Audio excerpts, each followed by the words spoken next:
因為照鏡話，中央政府提出0到18歲成中津貼，一個人一個月領5000塊。那0到6歲是領現金，6歲到18歲一半領現金，另外一半是欠入去未來口座。衛福部表示講，成中津貼會甲現有的幼囝支持政策來配合，也就是講，若准加上政府本地有推動的0到6歲幼囝津貼5000塊，有囡仔的家庭一個月上少會當領到1萬塊。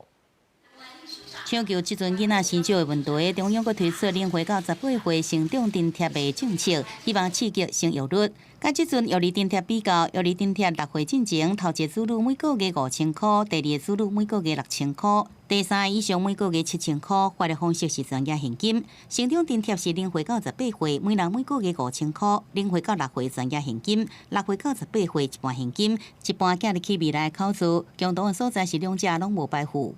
你明年開始實施啊，2000億怎麼來？你告訴我。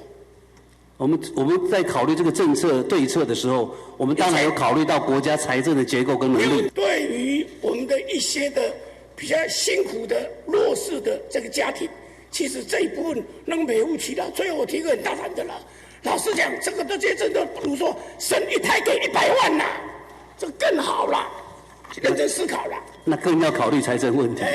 也若領養也是安置機構的囡仔，是不是法度也會使領津貼？衛福部講，這邊囡仔有戶籍資格就有機會納入適用範圍，而且0歲到18歲成長津貼未來實施了後，是這陣幼兒津貼加托育補助以外單獨發放。換一句話講，佇6歲進前，每個月至少會使領到1萬塊。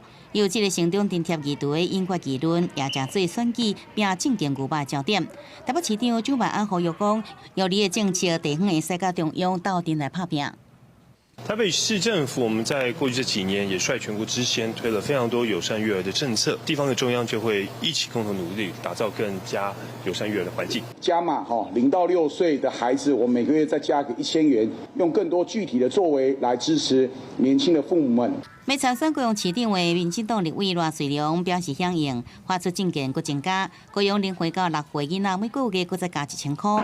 也會對手瓜志文也質疑講，幼兒政見的財源要對倒位來，必須要講清楚。新北市長侯友宜是講，中央這陣敢若公布成長津貼的原則，也佫預算經費的來源實行的詳細，一定要講清楚。像是中央甲地方分擔比例，嘛影響這個市政的建設。記者綜合報道。